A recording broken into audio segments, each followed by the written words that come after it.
So you've seen the Dune movie, but have you seen all of it? People had different experiences. Some saw it at home on HBO Max, others saw it in the cinemas themselves, in a standard ratio. Some went to the IMAX screenings and saw a 190:1 aspect ratio, and others saw the full 143:1 aspect ratio in IMAX with laser. We'll take a look at actual footage of the Dune movie in IMAX with laser, and compare it with the standard edition of Dune. At first I'm going to let the IMAX footage speak for itself, and then I'm going to compare it side by side and offer my analysis and observations. If you like these efforts, please don't forget to give this video a thumbs up. Hitting the like button will help the algorithm get this video out to more people, and the better this video does, the more likely Legendary and Warner Brothers will take note of this, and it will also help my channel to grow. Now let's get straight to the IMAX 143:1 aspect ratio footage that was seen in IMAX with laser.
What would you do if your ornithopter went down out here?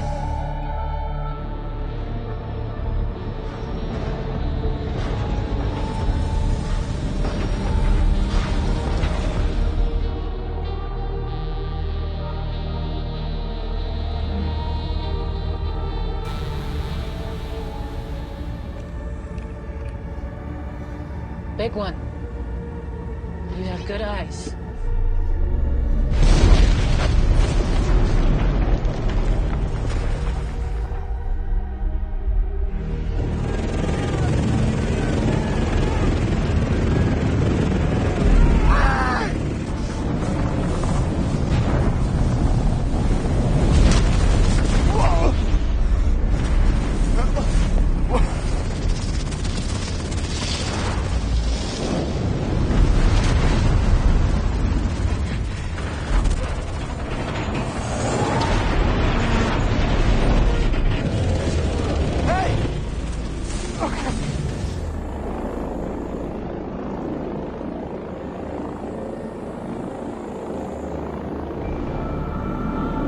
Bless the Maker and his water.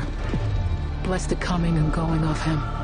May his passage cleanse the world and keep the world for his people.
so it's clear we miss out on some of the nuances of the visuals, such as the landscape of Caladan.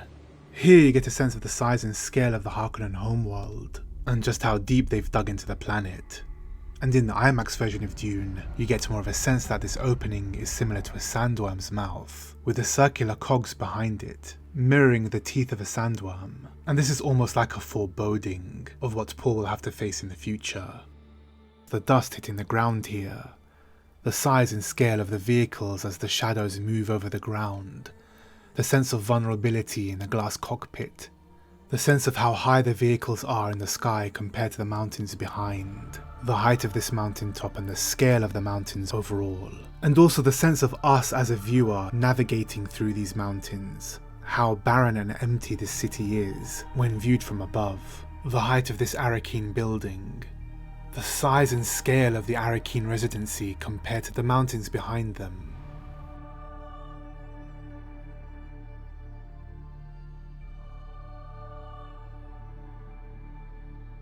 More of a sense of the dust flying off of the building here.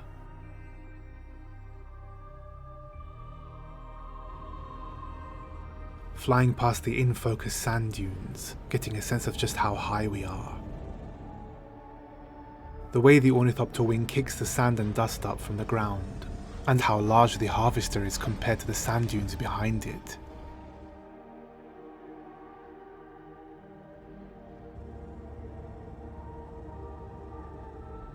The plume of smoke the sandworm causes while navigating through the sands.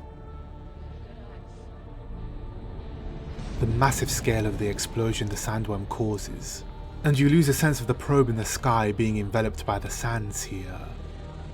More of the ornithopter hovering in the sky above. Here you lose the ripple effect the sandworm causes when it explodes out of the sand, causing Paul and Gurney to fall. You get more frames of the ripples reaching the audience.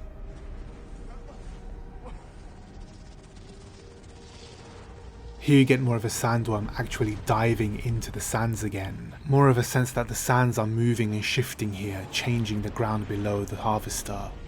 How high the ornithopter is to the ground here. Again, more of the interior of an ornithopter cockpit, and the sense that the harvester was surrounded by sand dunes. And you get more of the reflection on the ornithopter here. Here you lose a sense of the height of the sand dunes below them and the size and scale overall. You lose the shape of the top of the ornithopter, the way the sandworm mouth creates ripples and affects the sand. And you get to see more of its teeth, and the shadow of the ornithopter in relation to the sun. These little nuances that give you the sense of size and scale. You get more height of the debris from the explosions.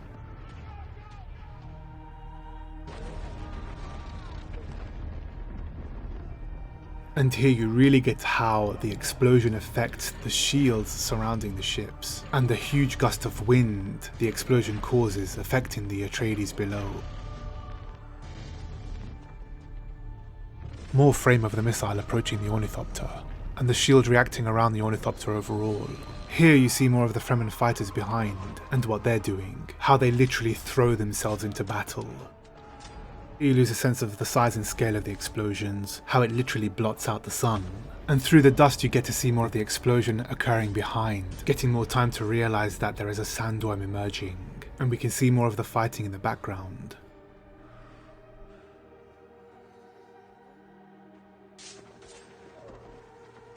Here we get more of a scale of this hangar bay, and the mountains just outside of it.